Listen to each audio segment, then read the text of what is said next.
Hey, what's going on, everybody? Shoo, there's a scorcher out there today. I was way in here tonight. I was driving over here. I was coming back from Susan's house, and I was driving down one of the old back roads between here and her house, and I was driving along, and I was on this old back road, and I could see something in the distance, but I couldn't tell what it was, and I was kind of watching it as I was coming up there. And I was close, and I come up over a hill, and it turned out it was a gigantic truck being towed by another gigantic truck driving right down the middle of the road. And me and the Beetle had to do some evasive action. I had both tires in the ditch trying to miss that thing, and skidded around and got right back on the road, and no problem for all that evasive driving training I've had and all that, those superhero classes. It was very Batman-esque. You guys would have been proud of me. And man, as you get there, missed the guy's mailbox and everything. So a little bit of excitement on my way here today. Got my pulse up some. But missed the truck, missed the mailbox, and the Beetle is none the worse for wear. So I'm real happy about that. So yeah. So just so y'all know the kind of risks I take being here with you guys in the evening. I just want you guys to appreciate me. So all right. All right, who we got in the chat here tonight? Who all is here? Amy Hogshead is our first comment tonight. Congratulations. And she had JT's for dinner. What did you? Oh, chicken tenders with applesauce and cottage cheese. Have you had one of their cauliflower crust pizzas from JT's? Man, those things are really good. They're not frosted animal cracker blizzard good, but they're pretty good. So, hi, Ange. It certainly is a nice evening out there. Hi, Daryl. Dave and Amy are in the house. Hi, Linda. Hey, DW. Good to see you, buddy. Hey, Joyce. The party may start. Joyce Koenig is in the house. Scott Moran. Hi, what a nice day. Little League Baseball. Hog Wild Barbecue for lunch. Live chat with Pastor Tim and y'all. Priceless. Nicely done, Scott. Very nicely done. So, it was way hot out there today, Amy. That ain't no joke. Hi, Suze. Long time no see. Hey, Margie and Doug. Hog Wild Scott, I got you back. Margie, hi, everyone. Beautiful evening. It is a beautiful evening. Beth Reedy says, go Speed Racer. Yes, it was.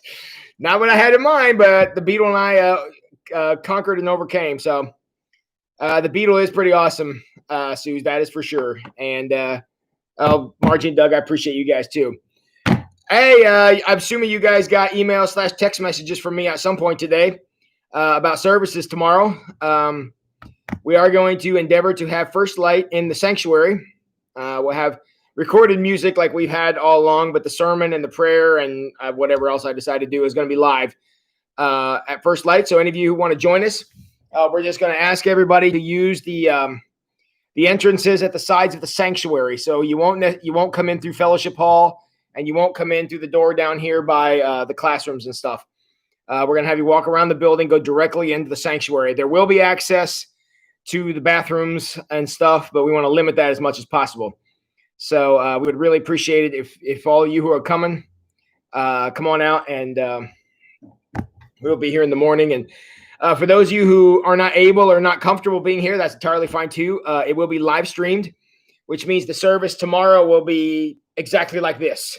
So we'll be hooked up down in the sanctuary like we have been for some of these live streams in the evenings, and we'll be down there for Sunday morning. So for those of you who are not able to be here tomorrow for whatever reason, we'll be more than welcome to click on the link, and you'll end up right here. That's right, Scott Moran. It's the Batmobile. That's exactly what it was tonight. So very good. Hey, Val. Hi, Crystal and Bill. Glad to have you guys tonight. So very good. Is there anything else I need to tell you guys for tomorrow? Don't think so.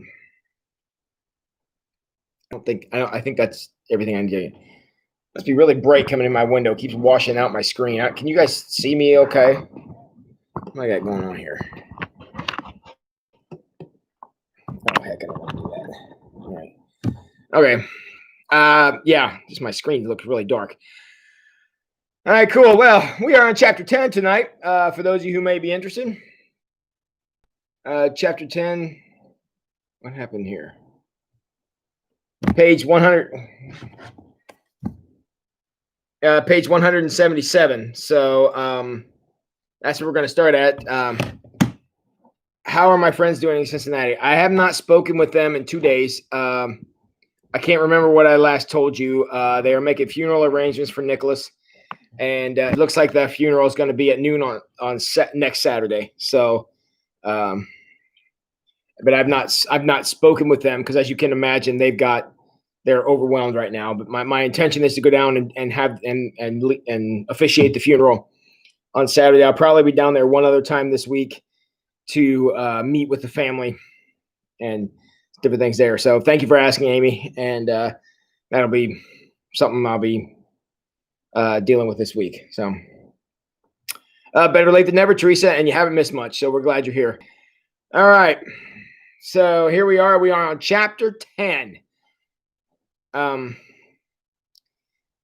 sure hope we can have church inside by July 2nd, have Easter on July 4th. That'd be fun. I don't know if that's going to happen or not. We'll have to see.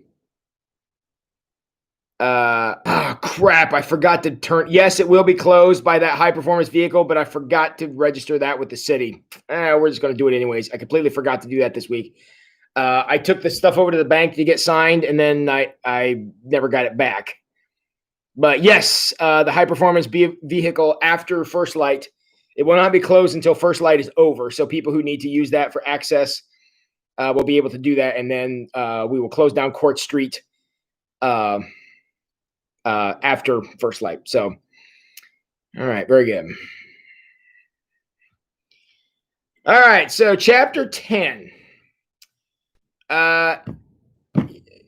Chapter 10. Chapter 10 I found to be a very interesting chapter. And the reason I found it to be interesting is some of the other chapters I felt for me personally, because we all have our own vices and virtues. This is one that did not hit very close to home for me. Again, not that I can't learn something from it. I certainly did. But if I had to pick between, this one and some of the other chapters that we have been looking at, I'm going back here to say, being ashamed of my past, doubting God's love, believing God, but struggle with prayer. I've been very open about some of my struggles with prayer. I was very clear. I was the one that said God's not fair even before we got to that chapter.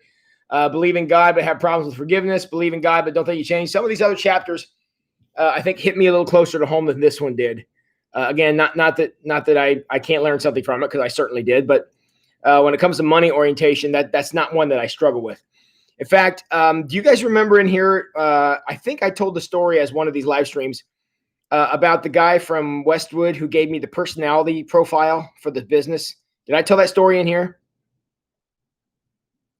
And his kids were in Upward Basketball, and he did those personality profiles for businesses. And he wanted to give me one just to let me know kind of what he was doing.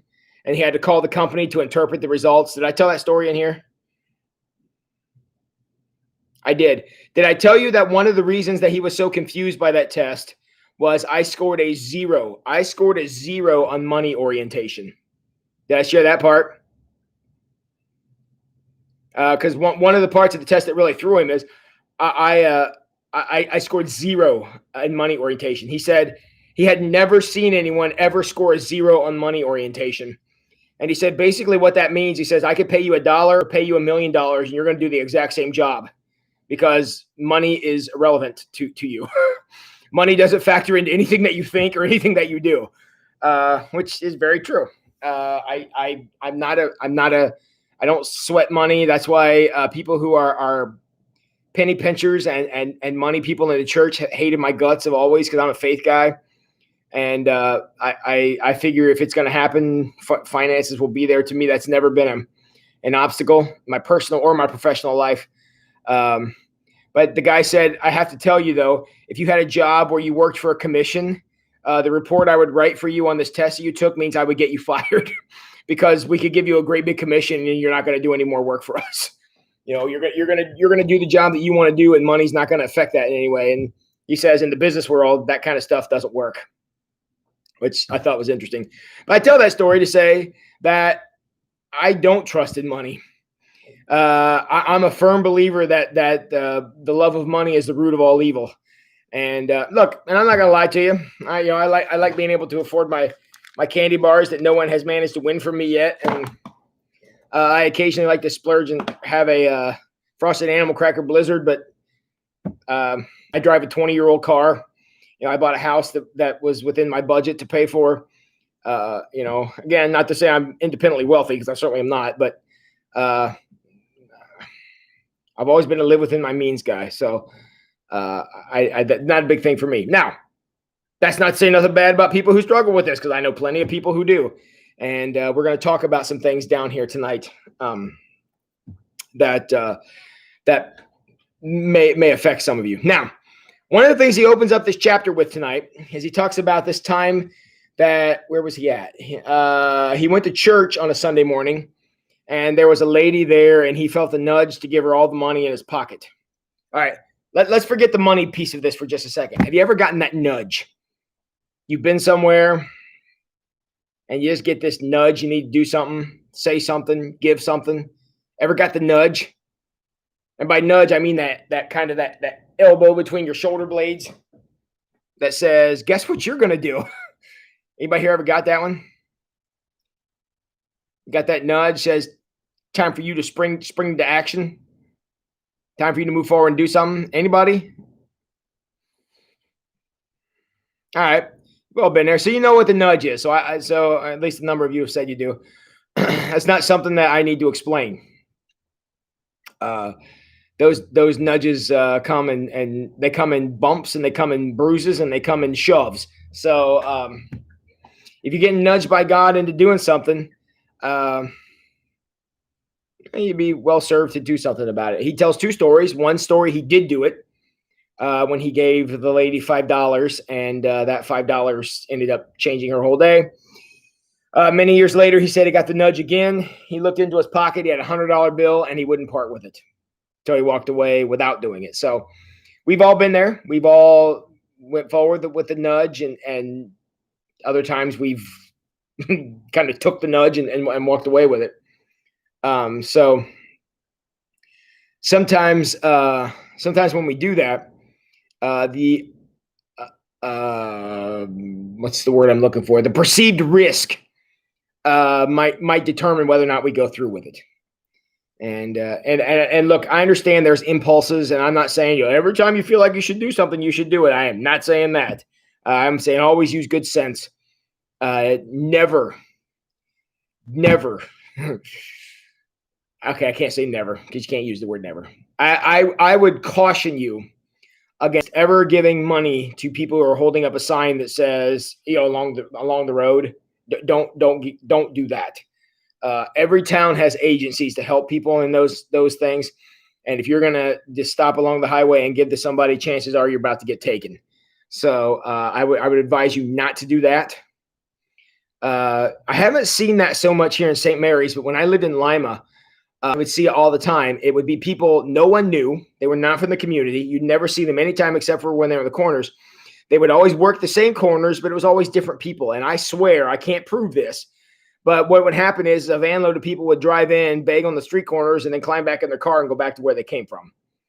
I'm not saying for sure that's what was going on, but I always had my suspicions. And I would advise you, no matter how guilty you are, to be very, very cautious. Again, I'm not saying no, because God may legitimately move on your heart, and I don't want to get in the way of that. But I would advise you to be very cautious around those kinds of opportunities. Yeah, yes, Marge, they always found the parsonage. Yes, they did. That's why I love not living in a parsonage here in St. Mary's. But yeah, in fact, one time I had a guy barge into my house. I was downstairs, and I was still married at the time. My wife answered the door, and he pushed right past her and came in the house. He didn't know I was there. I happened to be down in the basement, and I came upstairs, and when he saw I was there, he turned around and walked out, and that guy about got a concussion for his trouble. I don't know what he thought he was doing, but I did not ever want that to happen again. And so, yes, the parsonages are magnets for those folks. And that's why I love not living in a parsonage here at Wayne Street. So, all right. Okay, so all right, so he let's talk for just a quick second here about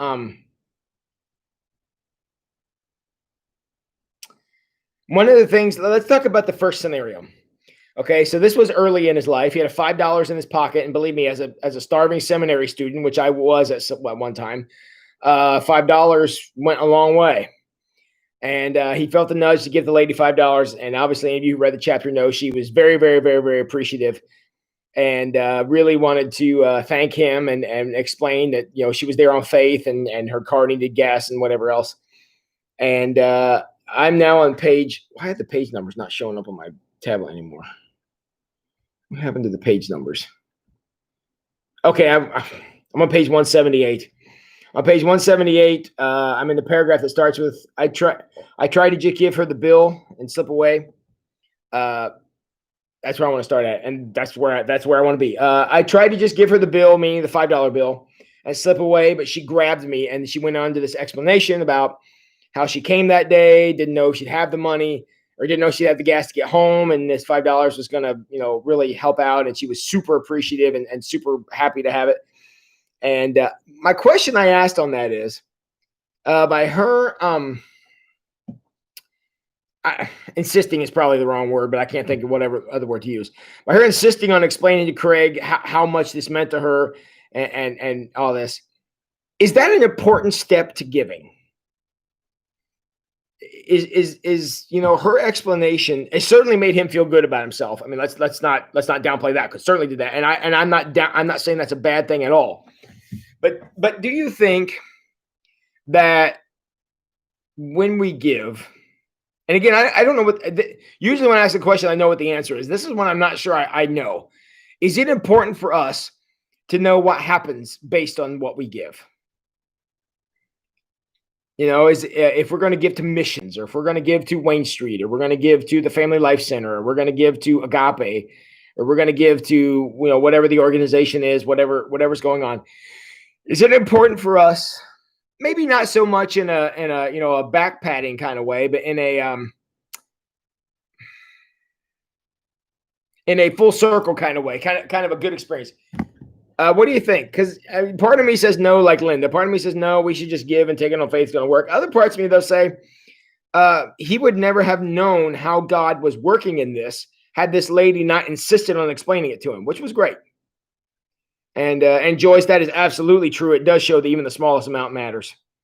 Yeah, and we give in faith. And Linda, I'm not discounting that. In fact, I think that may be where I'm at.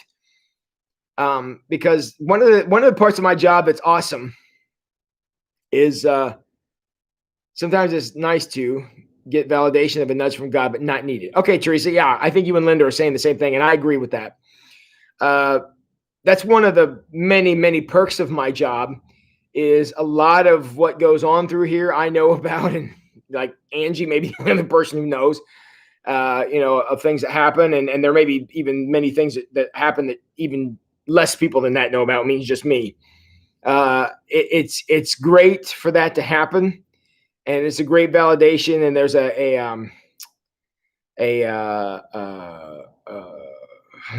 integrity thing to that, to make sure.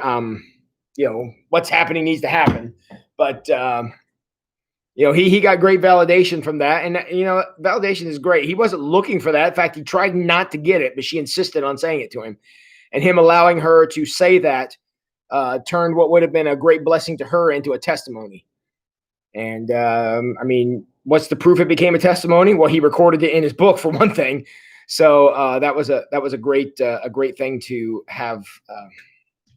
To experience. Yeah, Dave, I agree. Sometimes it depends on the situation. Sometimes it's nice to know the giving really helped. Again, not for a pride's sake. I that's a given, but it is nice to know that God made a difference through whatever's going on or whatever you've done. Now, one of the things that this lady says here, and this is Craig recounting the conversation he had with this lady, is. Yeah, Scott. Yeah, I struggle with that too. Organizations that take 70% off the top. Yep.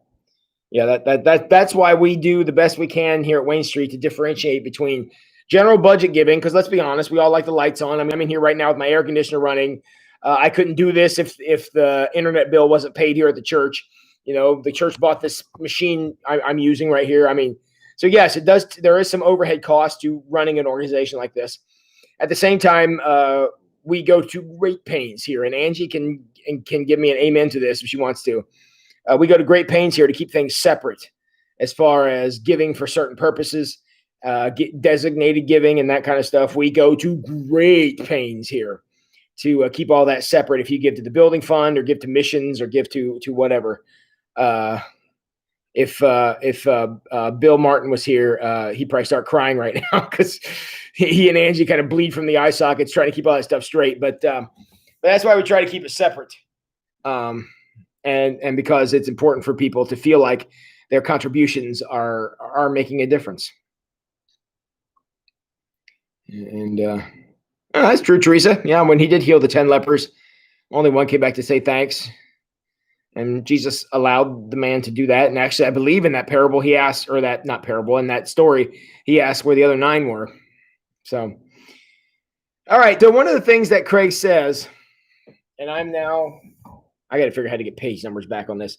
I'm still on page 178. I'm in the paragraph that starts with, when I gave her the small token of money. I'm in that paragraph, about a third of the way down.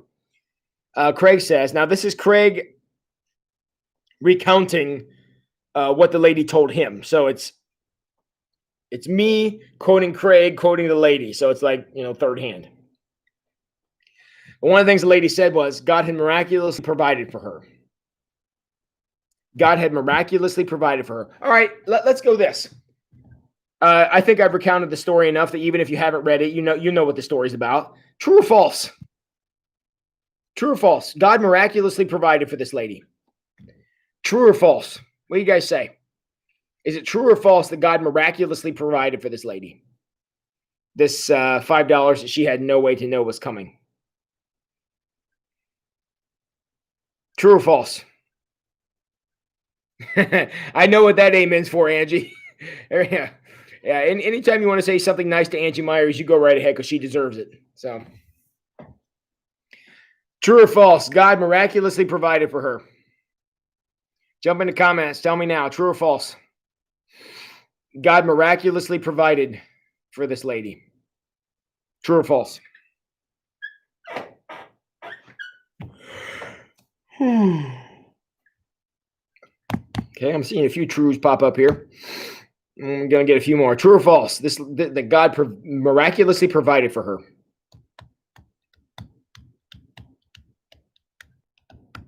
Okay, we're kind of unanimous here.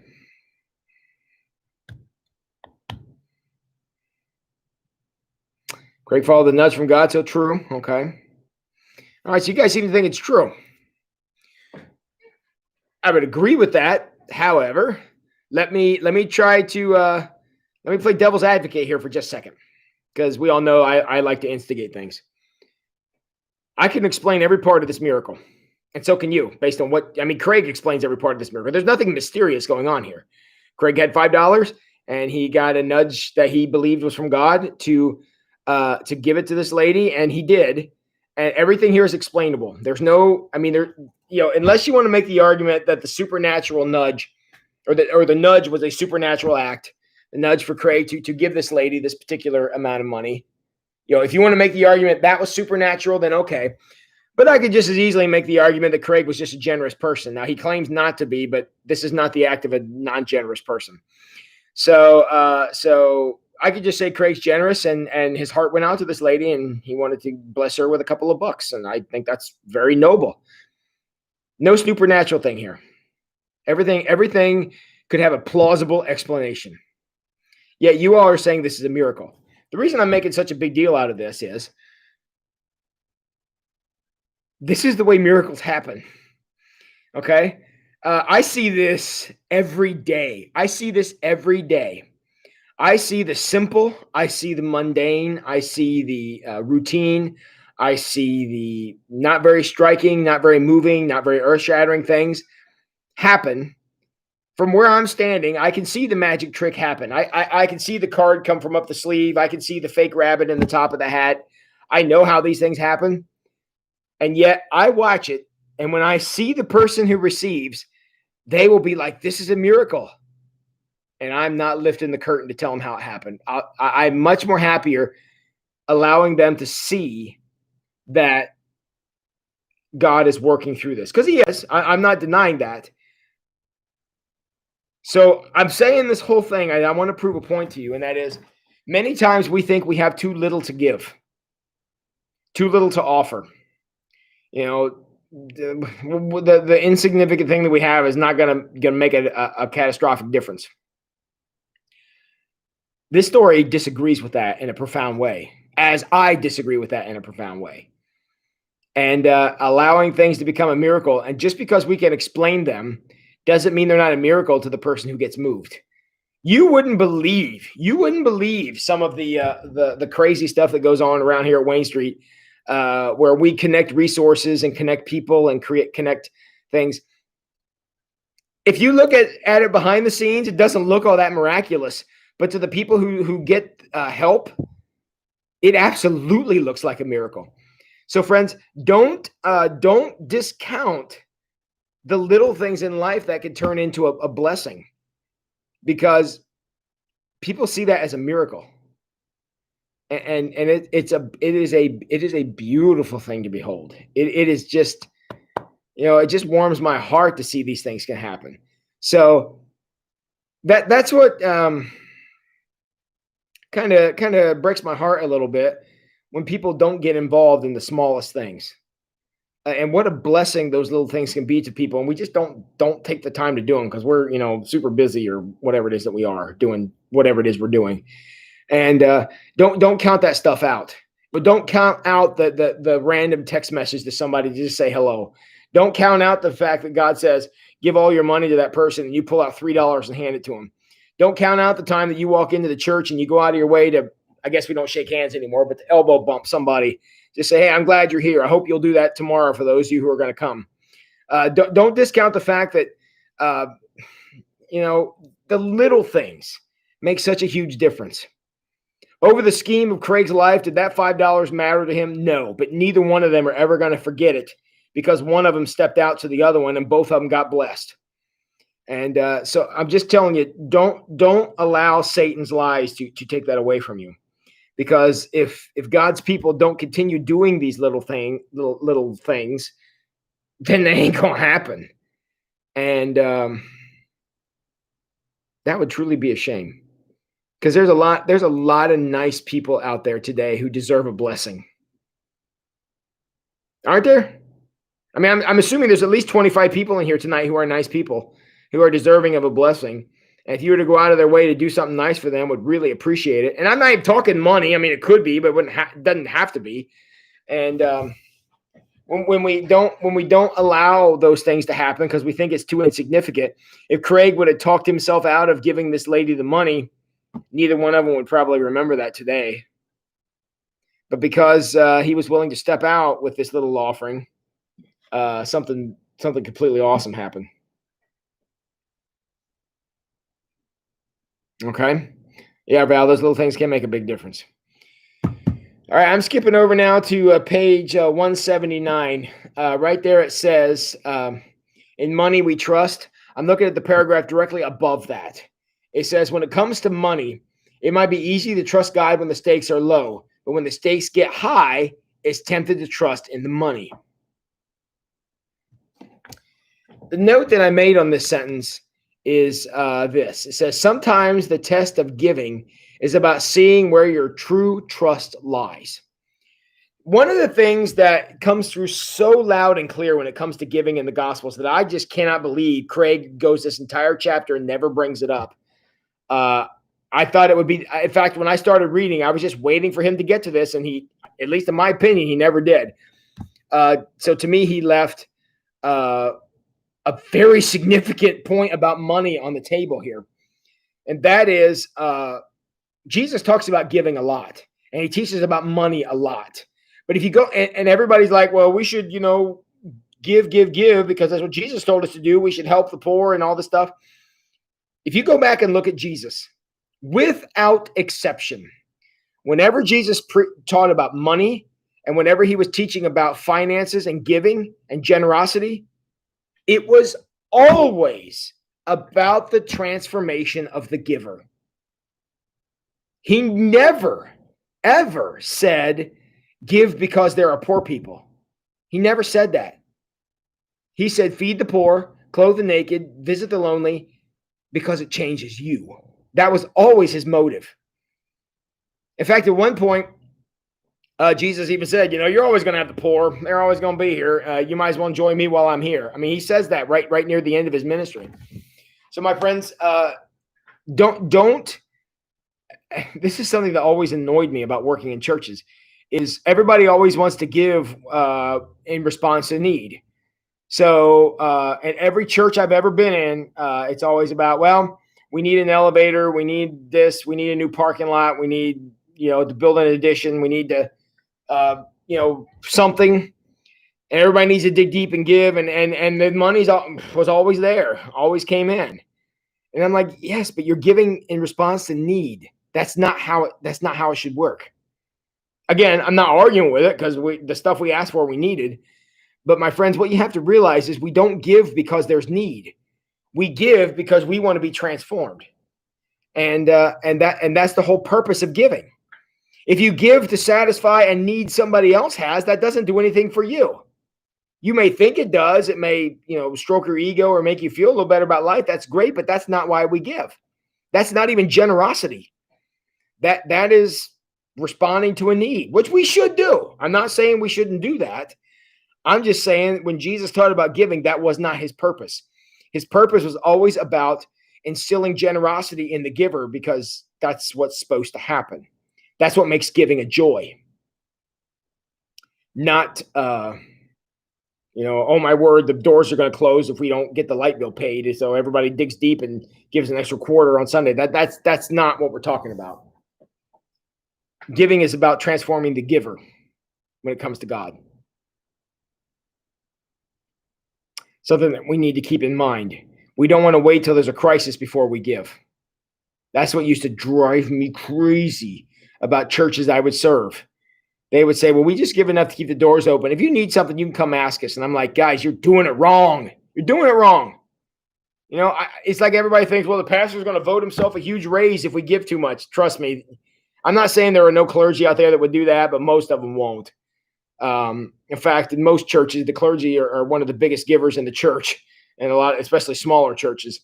And that's why we want to give in response to transforming ourselves, not give in response to need. Because if you give in response to need, you're forcing somebody to ask for it. And that's not a position we should be putting people in. So we should give out of our own generosity, not in response to need. That's how it's supposed to work. And that's why one of the lies that Satan tells us is the lie of trusting in money. And just danger of that, because money is fickle. It's here today and gone later today. Sometimes it doesn't even make it until tomorrow. And that's a dangerous thing. So, all right, I missed a bunch of comments here. Joyce says, even on the days I can barely walk, I can reach out via text or phone call. Yes. Or you can click online and let the party get started here, Joyce, because we're always glad to have you. Phone call can be a blessing. Agreed. Got some amens on that. Listening, talking to older single people and helping them makes me feel good. Well, Daryl, that's wonderful. And let me tell you something. Those older single people love to have people to talk to. And so don't be afraid to get out there and do that. Blessed by giving, Val, that simply means you're doing it right. Marge and Joyce are saying hi to each other. Hey, Marge, meet Joyce. Joyce, meet Marge. Glad you guys are here. Val says, giving my time to help company missions on all levels makes me happy and better person. That's what I like about Methodist. Big on missions. Yes, we are big on mission. And we are big on mission and still not near where we need to be. So, because if we could get the fundamental idea of generosity into our giving, honestly, we wouldn't know what to do with all the resources we had instead of having to scrape together, every time we want to try to do something. All right. So generosity is what we're looking for. If you want to be able to be a good steward, I guess is the word I'm looking for. If you want to be a good steward of your money, be generous to the right things. to the right places, to the right causes. Be a generous person, and your money will be a blessing to you. So, all right. So in money we trust. Obviously, that's a play on word. If you look at any coin, you're going to see something that sounds something like that. Only the word money is not there. It's in God we trust. But so under the paragraph there, in money we trust. Skip down a couple of sentences. He says, we might say that we trust in God, but our actions show what's really going on. Obviously, it's a chapter on money. I can't deny that. But how many things in life do we live out this sentence? We claim to trust in God, but our actions show what's really going on. There's a lot of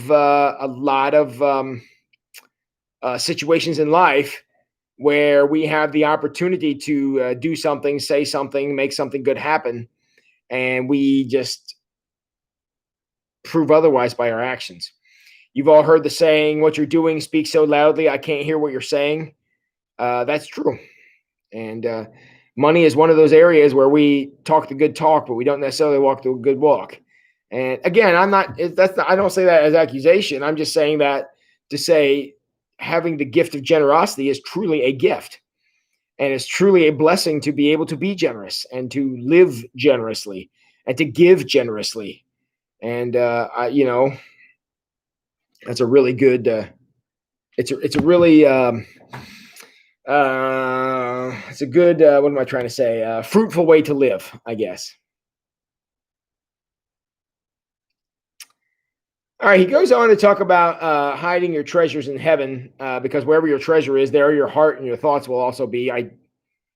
That verse is so obvious, I don't really feel the need to explain it. Whatever you treasure in life, that's where you're going to be. A person, a relationship, a job, a possession, a material possession. Whatever it is in your life that you treasure, your heart and your mind will bear that out, and your checkbook registry will bear that out too. And so that's where we are. And if you skip down in that paragraph where he's talking about that, I'm on page 180. He says, and if my treasure was in this world, then it wasn't in the things that matter to God. Let me read that sentence again. I'm going to ask you a question about it. And if my treasure was in this world, then it wasn't in the things that matter to God. Here is my question.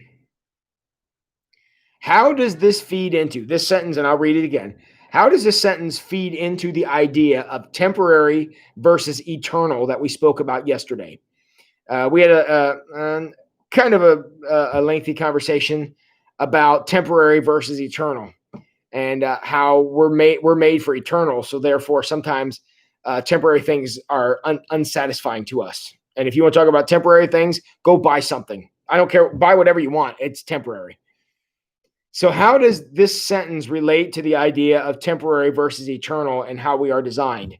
When we say, if our treasure is in this world, then it's not in the things that matter to God. A couple of years ago, while you're thinking your answer, let me tell you a little story. A couple of years ago, my sister bought me for Christmas. She bought me these. Now, these are actually things that go in your cup holders in the car. She bought these for the Beetle, and they go down in your cup holder and keep junk from getting in there. Now, I don't know if any of you have ever ridden in a Volkswagen Beetle.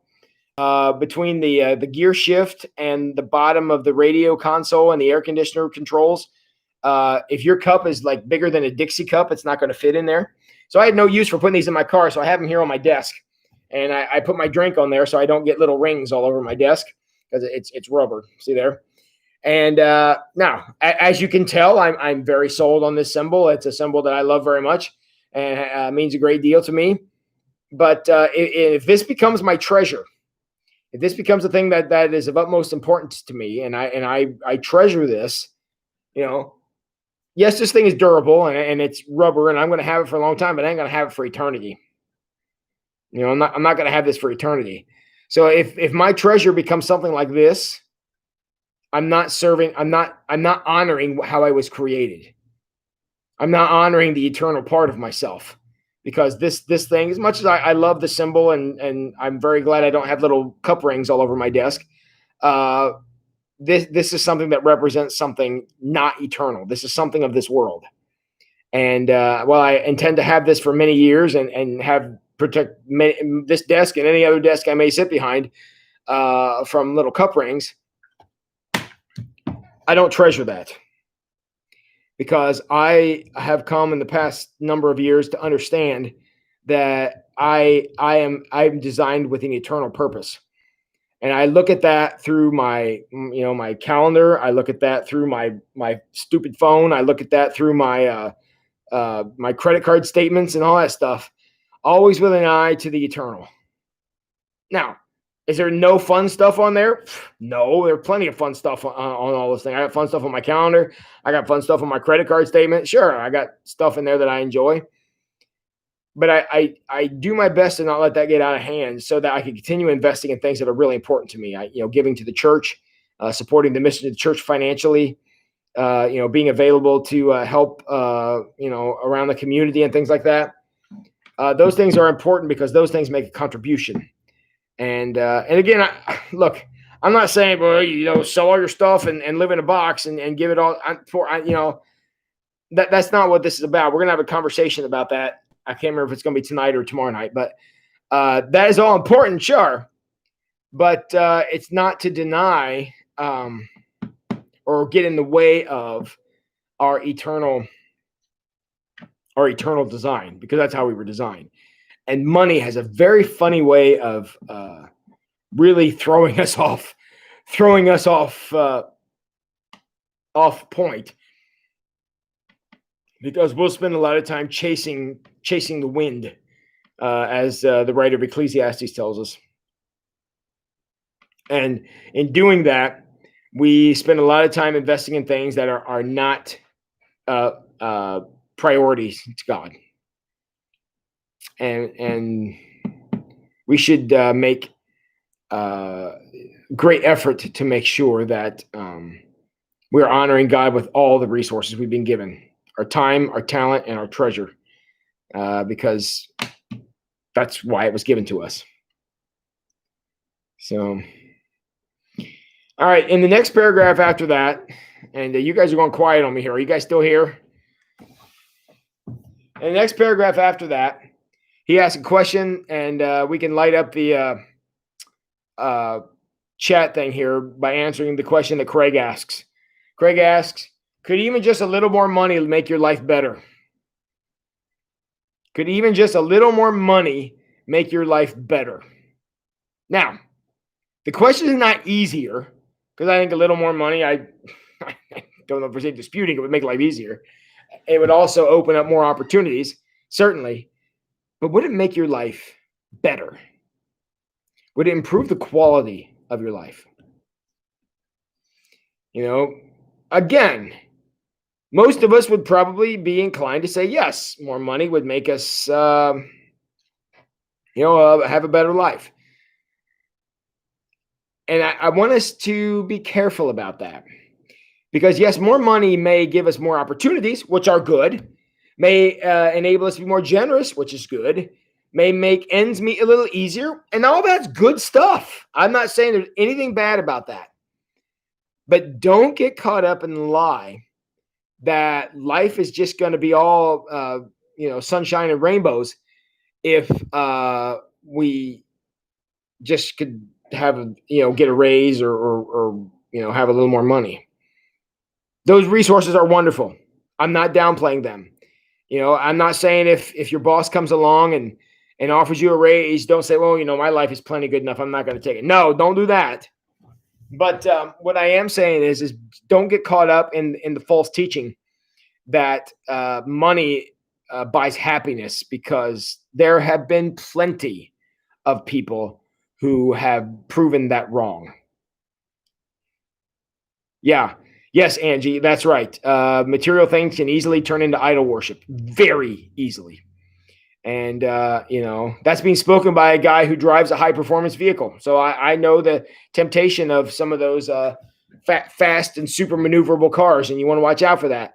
But, and I agree, Scott, It does make it easier, and I agree, Val. It does make it easier, but it doesn't improve the quality.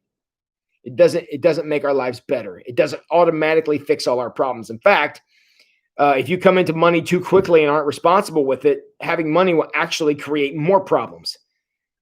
And that's a difficult thing. Hey, Cheryl, I'm glad you're here. Before we sign off tonight, if you could stay on afterward. I have a question for you and Jack. I think we're missing a picture out in the hallway. Jack and Dave were here hanging pictures, and I kept looking at it, and it took me 2 days to figure it out. But I think there's a picture missing, and I would like to know if Jack did that on purpose to try to mess with my head. Or what, but I kept walking out there thinking something's not right here. And now I know there's a picture missing. So I'm just curious if he took it to Michigan with him, or if he's trying to get a portrait of himself to put in that last picture frame, or what. So just tell him he threw me for a loop. And it took me 2 days to figure out what was wrong. And I'm embarrassed by that, but I now know there's a picture missing in that, those things he was hanging on the wall. Okay.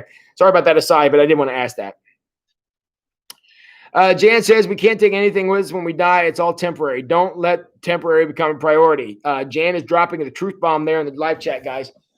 You want to be very, very careful about that, because look, that is an easy mistake to make. How do I know it's easy? Because so many people make it. And, a lot of people get really caught up in the race for stuff. They want this stuff. And look, this is nice to have. And I'm glad I have one that has Batman on it, because that just makes it, 27% more awesome because it has Batman on it than a regular coaster. But again, this is not what matters. Is it cool? Yeah. Do I enjoy it? Yeah. Am I glad to have it? Yeah. But this is not what matters. And we are here. We are temporary travelers on an eternal course. And if we get too caught up in the here and now, there's a lot of trail in front of us that we're not going to get to. And we want to be real careful about that. I keep an app on my phone all the time. I don't know if I've shared this in here, talking about investing. I have an app on my phone that counts down the days between now and July the 1st, 2047. I think that's it. July 1st, 2047. It's counting down the days. And in fact, I will tell you how many days it is. It is 9,886 days between now and July 1st, 2047. And the reason that my phone is counting down, and has been counting down for years to July 1st, 2047, is because that's the day of annual conference, the annual conference when I will turn 72. And on that day, I have to mandatory retire. And I keep that number counting on my phone so I can realize exactly how many days I have left to make a difference. Because my plan is to have them come and drag me out of the church at 72 years old, and I plan to still be strong enough to fight back. That's my intention. Now, whether or not God blesses me with that or not, I can only pray. But I've got 9,886 more days to build this kingdom before they're going to force me out. And I want to do as much damage as I possibly can. And that's with my money. It's with my time. It's with my intention. It's been teaching, nightly Bible studies, or preaching sermons, or organizing online events, organizing parking lot events, whatever it takes. Because it helps me stay grounded in knowing that I've only got so much time. And I want to make good use of that time to the best of my ability. So, and it's funny when you put things in that. I wish I would have thought of that, but Christy took that picture home. Well, just know that for 2 days I walked out there, and every time I walked out my office door, I stood at that wall trying to figure out what was wrong. And now I know there's a picture missing. And I'm embarrassed it took me 2 days to realize that was the problem. So, yeah. Yeah, and thanks, guys. Yeah, and that's why I have that countdown. It keeps me grounded. So when I start getting caught up on some of the things, like some of the stuff we talked about last night with the riots and things, look, I know I ticked off some of you with my comments, but I feel like I have an obligation to help us see the greater picture here. And even if I think that they should be protesting what happened, I don't think they should be throwing bricks at people and burning buildings. I don't think that should happen. Do I think that, They have a right to be upset. What happened to that man? Yes. But they got to be looking at the greater picture. And what they're doing now is not making a better place. The world is not going to be a better place in 9,886 days from today if we don't do things with eternal ramifications between now and then. Oh, I know, Scott. Retirement's not biblical. I simply mean they're going to force me out of the church. I have no intention of being done. If Satan wants to stop me, he and I have had this conversation. If Satan wants to stop me, he has to come kill me. He and I have had that conversation a number of times, and he has chosen not to do that yet. So until he does, I intend to keep going. So, yep. All right. Very good. Okay. How much time I got left? I got 8 minutes. Okay. What else I got here?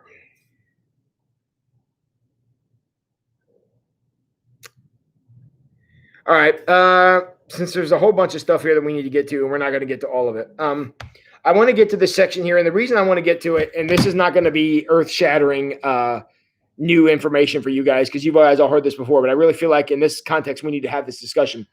He talks about one of the most misquoted verses in the whole Bible, and y'all already know what it is. The verse is 1 Timothy 6:10. It is the most misquoted verse in the Bible because we leave one word out. We say money is the root of evil. It is not. That scripture tells us it is the love of money that is the root of all evil. Money by itself is very neutral, much like this coaster. I could set a bottle of water on this coaster, or I could set a bottle of tequila on this coaster. They'll hold both of them. It's neutral. Okay? What I do with this is what makes the difference. Money is exactly the same. Money is amoral. Money doesn't take a side. The same money that will feed an addiction will also feed a hungry child. So it's the same money. So money by itself is not evil. It's what you do with it. And if you love the money, because with money comes power, with money comes privilege, with money comes opportunity, with money comes responsibility. And if you love all that stuff, and having that in and of itself becomes the mission of your life, understanding that you are you're trying to build something that you yourself identify will not last forever. My dad told me a story once when I was young, and I still remember him telling me this. There was a man once who he was very wealthy, and he wanted to take his money with him. So he had all of his money put into gold. He melded that gold into a big chunk, and when he was put in the coffin, in the casket, he had the money chained to his ankle. And he had that big chunk of gold, and it was there on his ankle. Well, so after he passed away, he went to heaven, and he's walking around with this gold chained to his ankle. And you know what they said to him? Why do you have a chunk of pavement on your foot?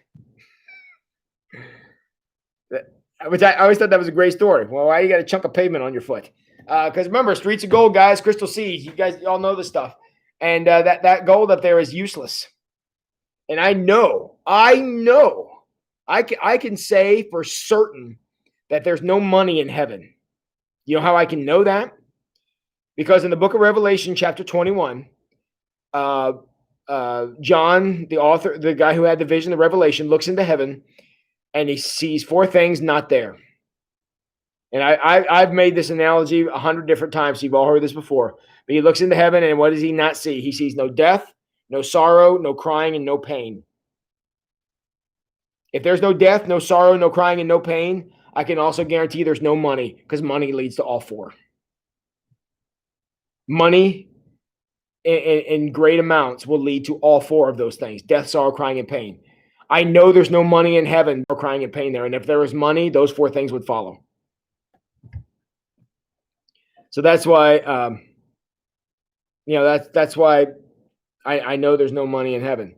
Now, I say in this world, there are people out there who have the spiritual gift of wealth. I believe wealth is a spiritual gift. But like any spiritual gift, you have to use it responsibly. You could say people, look, there are plenty of people out there who have the spiritual gift of music. Take like Josh and April and Leah and Jody and Justin and Ray and Daryl and Jean. Take all those people who sing songs here, sing songs in praise of God and lead us in worship. That's all great. But those same people could take those amazing talents they have and go out and sing, songs about anything else.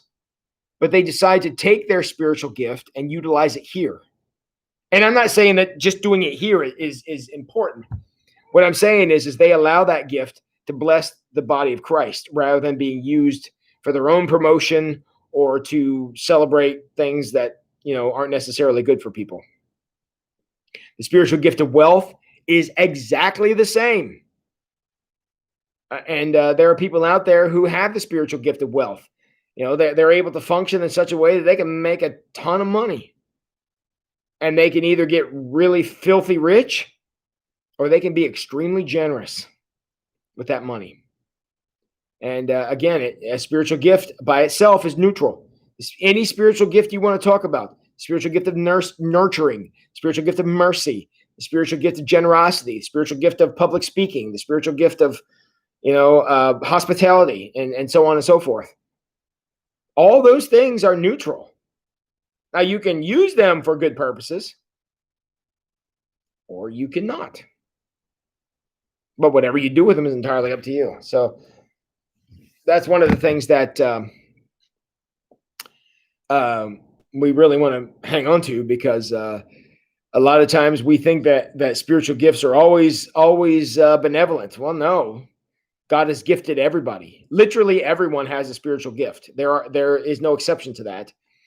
It's just, what do we do with them? Do we use them for good purposes? Do we use them for selfish purposes? Do we not use them at all? It's really something to think about.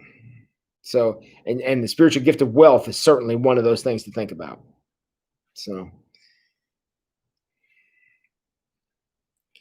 all right, where are we at here? All right, it's 8:58. I think we're going to put a pin in it here. Let's see where we're at. Oh, my word, I didn't even make it hardly anywhere. Geez, Al. Okay. Where we're going to pick up tomorrow night, I know I'm going to, dang it, I missed the Zacchaeus discussion. Zacchaeus is an important person when dealing with wealth.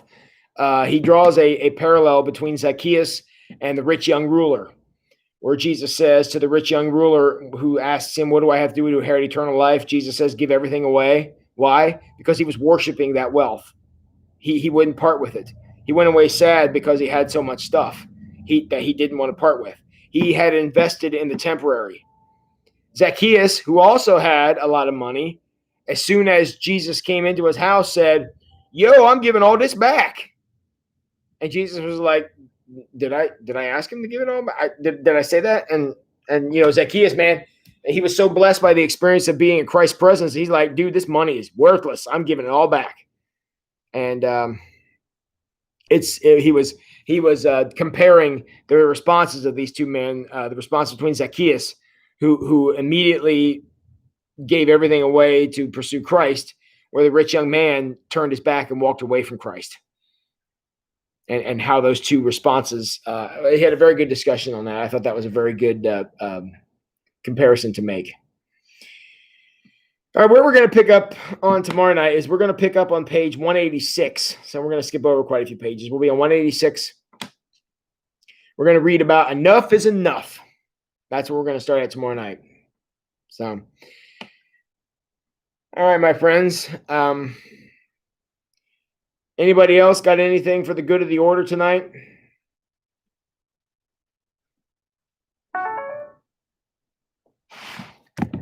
Anybody want to say anything?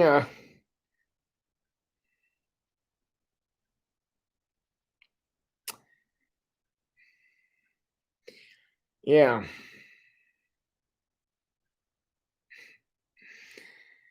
All right. Well, yeah, I appreciate you guys all coming out tonight. Thank you.